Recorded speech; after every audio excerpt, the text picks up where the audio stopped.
Hello, I'm Mario Toneguzzi, managing editor of Canada's podcast.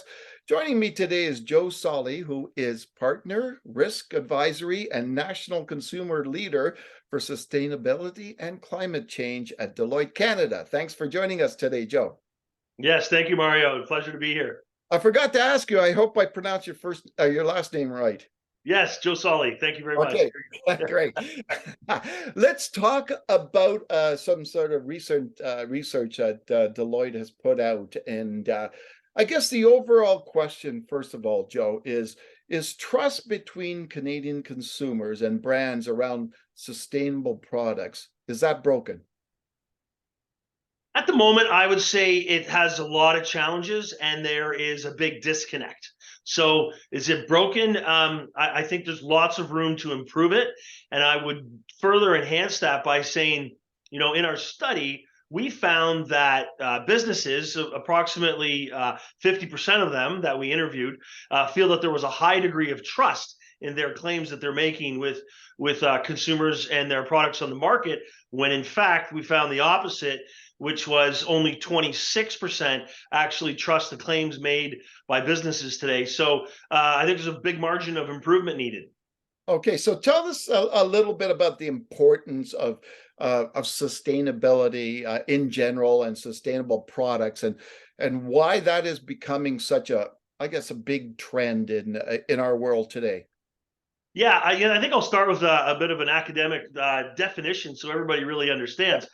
Sustainable development was the first word that came out in 1987 in a report called the Brundtland Commission. And what it said was it defines sustainable development is the ability of our current generation to meet their own needs without compromising future generations to meet their own needs. So it's pretty simple when you think about it. We have finite resources. We have one planet. So we have to be responsible and we have to manage our resources properly. And we have to get away from the old model of take, make, waste. We have to be smarter. We have to be more efficient. We can't keep filling up landfills with stuff. Frankly, we should try and get away from landfills.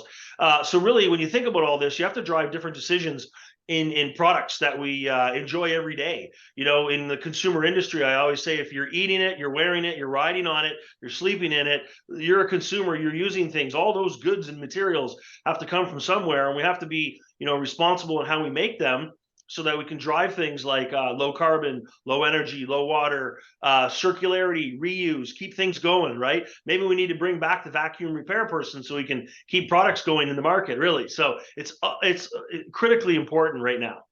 It's funny, how attitudes, I guess, have changed in a lot of ways in recent years, right? And as you said, is sometimes in the past we were, because of finances, I guess people were fixing things on their own, didn't, and then we went through a period, I think, where just toss it, I'll buy something new. Now we're kind of back, right? Yeah.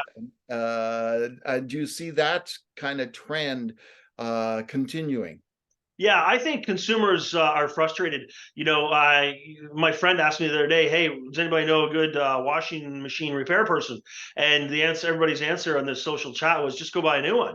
Yeah. And but then what do you do with that old white good, right? Like we need to think about keeping things in use and circularity and maximize the lifespan of products. And I think some industries are coming under attack for that. Electronics is. We see some things that are sort of designed or planned obsolescence where the lifespans are not that long, and we're being pressured to buy something new fast right away. And I think what's important here is we need to look at this from a value creation perspective at the same time, because businesses want to do both a good for the environment and society, but they also want to make money, and you have to make money. So it's about changing your business model a little bit to maybe more of a service, more of a warranty, more of a keep the product going, but keep charging for it. Yeah.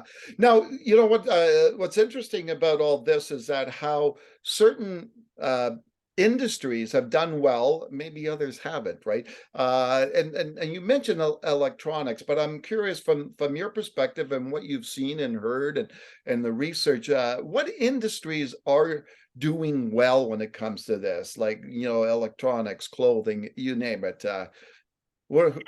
Yeah, apparel's a good one. There's some leading apparel companies right now that are changing their business model. So you can buy a high-end athletic coat from some of the top apparel providers, and you can wear it for 3, 4, 5 years.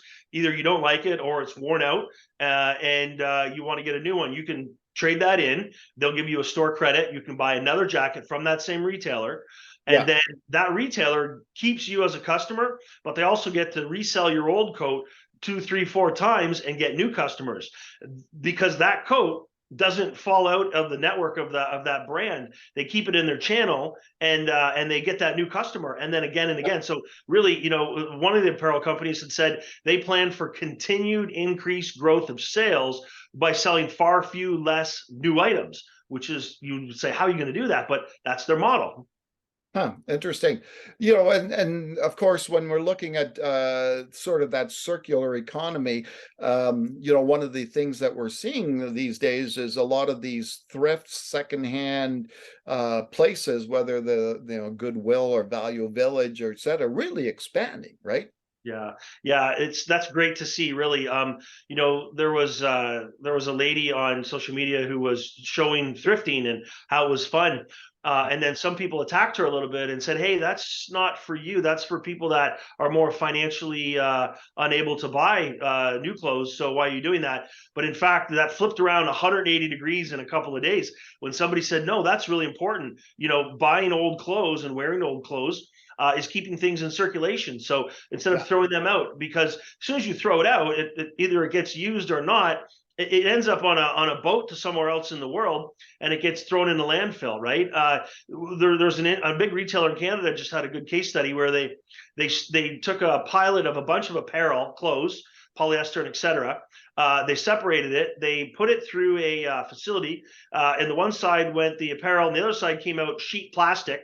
They ended up making it into a laundry hamper for sale on retail goods. So that's the pure definition of circularity: turning waste clothes into a laundry hamper, a plastic laundry hamper in your house. So, when you look at the issue of sustainability, how big is the current situation in Canada in terms of inflation and the cost of living and the pressures that everybody has got on their finances? Is that contributing as well to that trend into more sustainability? Yeah, like you can actually, by being more sustainable, you can actually save money. Whether it's reducing some of your consumption, like do you really need a new this, that, and the other thing all the time, or can you just use the old one, or could you buy a used one, or could you, like I said, stay in the channel of a retailer that's constantly servicing you and fixing your goods.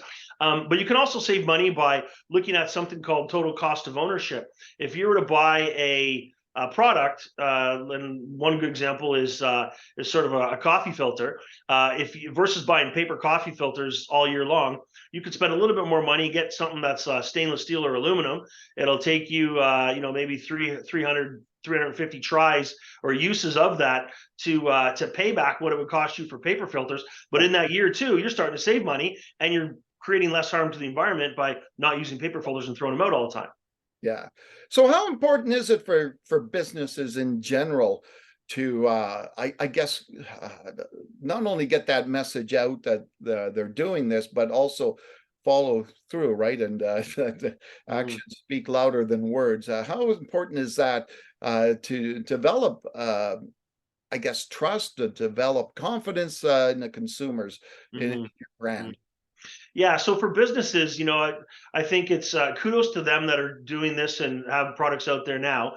I think for the ones that are not, it's lost opportunity. You really should think hard about this. It's not an easy thing, right? Because to make a sustainable product, you actually need to look at your products themselves, dissect them, and look at all the components and ingredients and the whole life cycle of those, all the way from sourcing, if it's cotton at a farm, or if it's ingredients, or spices made around the world, or if it's certain plastic components. Start to think about unpacking those. What could you do better, differently? Less energy, less water, less waste, less carbon, more recycled content. There's a lot of things you can do. So you got to start somewhere and think about material aspects, but then weaving that into your supply chain decisions.